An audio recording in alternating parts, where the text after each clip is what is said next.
Look at how hearty this is. Like, this is not just broth. Like, this is literal sopa with carne, has a bunch of meat in it, veggies. Hey guys, welcome back to my channel. I'm Myra from Low Carb Love. Now, most of you know I've lost over 100 pounds. So today I'm gonna show you my version of a sopa de Toscana. This is a very popular soup at Olive Garden and just overall during the fall. I feel like this is definitely one of the soups that I see most people make. I just make mine a little lighter, still has all the protein, all the flavor, and I also make it low carb. So if this is a soup that you love, then stick around because this is definitely one that you're gonna wanna make, okay? So usually this soup is made with Italian sausage. Now, Italian sausage is delicious and it's super flavorful, but it is also a lot higher in calories and in fat content. So what I'm gonna do is half Italian sausage, half turkey. Okay, so I'm doing ground turkey and I already have everything here in the bowl. So I'm literally just gonna toss it in, okay? And we are just gonna get right into it. So I just picked this up at my local store, nothing fancy.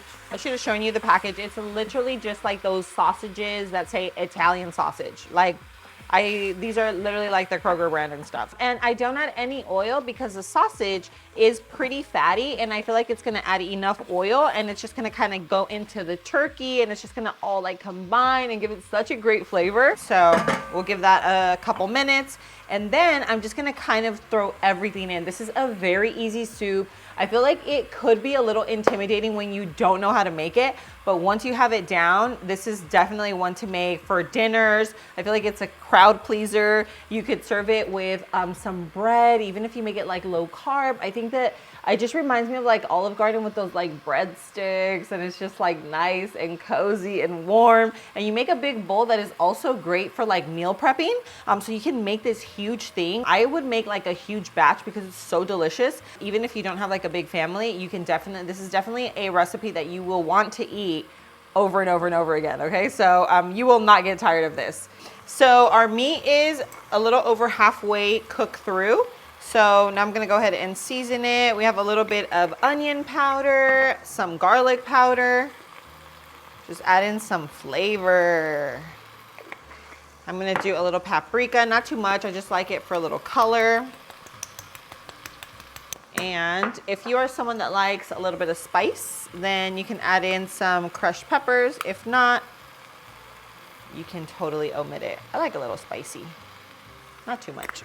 And I like to add a lot of meat because I want the protein, okay? So I like it to be meaty, I like it to be nutritious. Meals like this make me so happy because they're so easy. You can literally reuse them like meal prepping or even like have it for dinner and then you already have your lunch for the next day. Soups are like, they're just underrated. I don't think as many people make them as they should, but it's just because you don't know, you know? And I feel like recipes like this can be a little intimidating, but they're so easy. They're literally like the easiest thing. Cook the meat, then you toss in your veggies, toss in my onion. I want to do that first just so that it gets like kind of sauteed at the bottom because this adds a lot of flavor.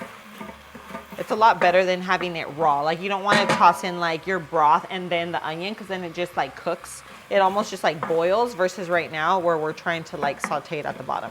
We also have a little fresh garlic. If you don't have fresh garlic, use whatever you have on hand, but fresh garlic always gives it like a really, like it gives it more depth. Like, I don't know, I love garlic though. I always add extra garlic. We got our onions, it's like sauteed onions, our garlic. I'm gonna toss in our chayote. So to keep this low carb, instead of using potatoes, I'm gonna use chayote. If that's not something that concerns you, then definitely use potatoes. For me personally, I feel like they taste very similar because this has a very neutral taste. So you don't actually taste it. So let's go ahead and season everything with a little salt and pepper. I might have to add a little bit of salt after. I'd rather have to add some versus than needing to fix the broth because it's too salty. So our chayote is in. By the way, let me show you what a chayote actually looks like in case you are not familiar. This is what it looks like. You will find this in the veggie aisle. It has a very neutral taste. I've actually used it as an apple substitute in an apple pie, and it also serves as a potato substitute, so it's very neutral.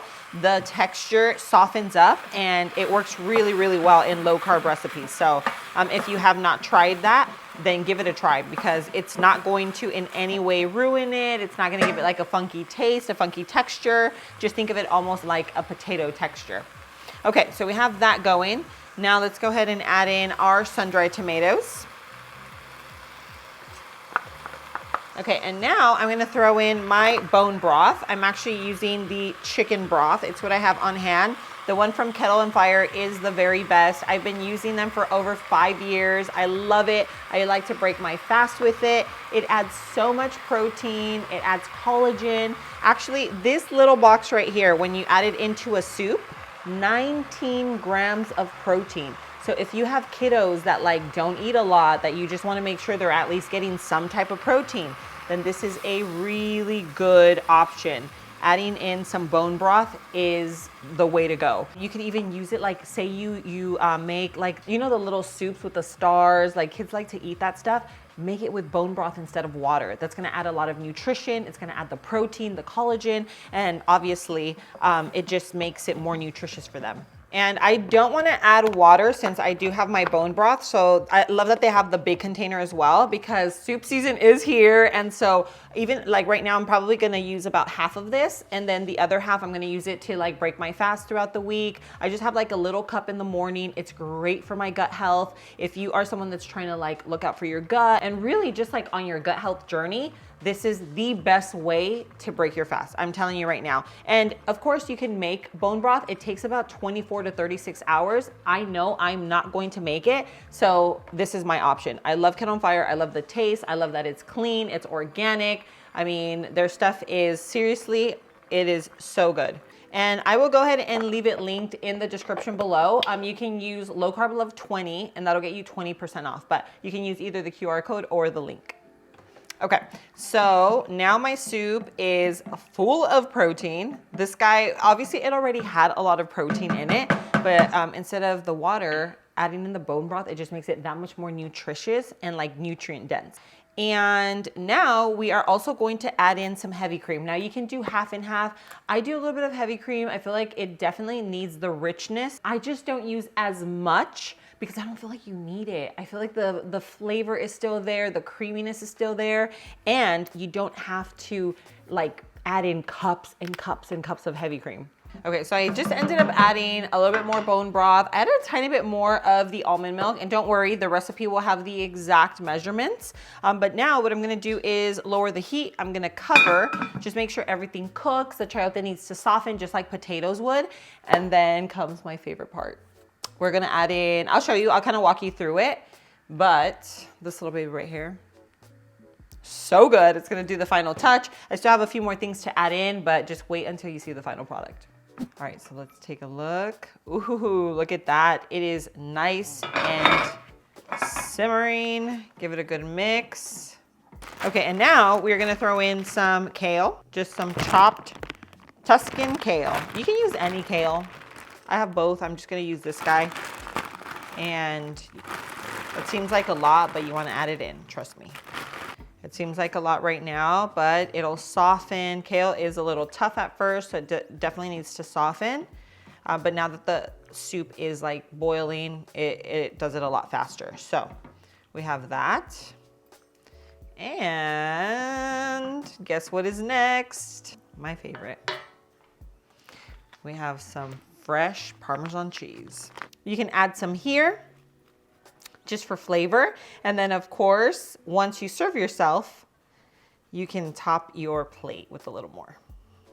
And this right here is one of the very best ZUPPA de Toscana recipes. I'm telling you, it is so easy. It is so nourishing and so, so delicious. This is a soup that you want to make when it is cold, when it is raining, or literally any time of the year. I am telling you, make it, come back, comment, let me know what you think.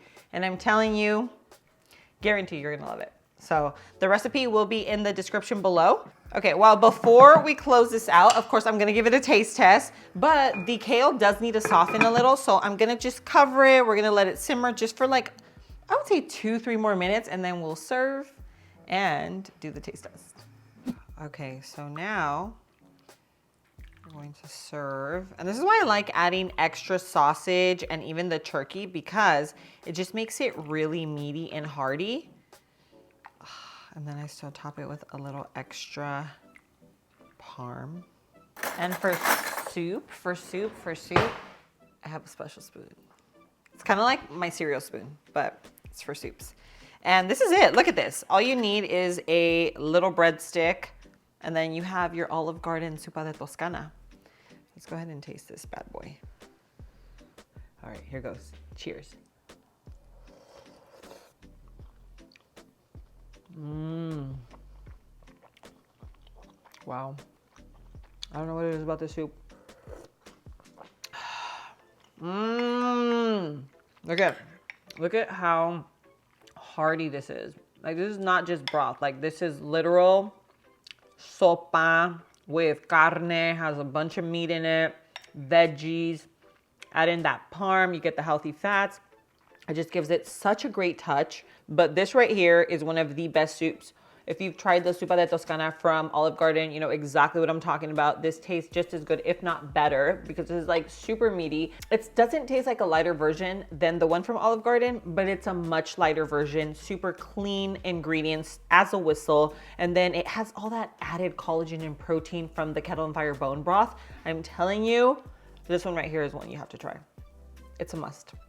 I'm gonna leave a detailed recipe in the description below. But if you like this video, make sure you show me some love, hit that like button, and please share. Share this video with your friends and family, whether they're living a low carb lifestyle, maybe they're starting their weight loss journey. Remember, I also have my meal plan that's like a step-by-step guide. It's what I've used, my daughter, thousands of people that have lost weight. So if you're struggling with that, then make sure you grab that. And I don't think this recipe is on there, but I have so many recipes, desserts, drinks, talk about intermittent fasting, like just so many different things. So anyway, that's linked in the description below for you. But thank you so much for being here. I love you, and I'll see you on my next video. Mwah.